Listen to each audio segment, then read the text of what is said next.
క్రీస్తు నామము అన్ని నామముల కన్నా పైనామము యేసుని నామము ఎన్ని తరములకైన కనపరచదగి క్రీస్తు నామము యేసు నామము జయ జయము సకల శక్తుల లయము యేసు నామము జయ జయము సకల శక్తుల లయము హల్లెలూయా హోసన్నా హల్లెలూయా హల్లెలూయా ఆమేన్ హల్లెలూయా హోసన్నా హల్లెలూయా హల్లెలూయా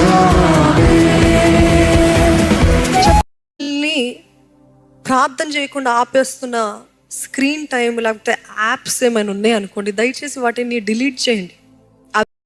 అది చూసే కదా, ఇవి చేసే కదా మనం ఎంతో పాపము శోధన మన నేత్రాల ముందు, మన చేతుల్లో, మన తలంపుల్లో ఎల్లప్పుడూ అవే నెమరు వేస్తున్నాం కదా.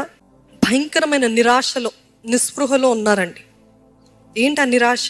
నా జీవితంలో ఏం సాధించలేకపోయాను, నా జీవితంలో ఎటువంటి మార్పు చూడలేకపోయాను, ఏవో గొప్ప కార్యాలు జరుగుతాయి అనుకున్నాను ఈ సంవత్సరం, ఆ వాగ్దానాలన్నీ నెరవేర్చబడతాయి అని అనుకున్నాను, but nothing has change, it's the same and it is worse. ఇంకా భయంకరంగా ఉంది నా జీవితము అని అనుకుంటున్నారేమో. డిప్రెషన్ గుండా వాళ్ళు వెళ్తున్నారు.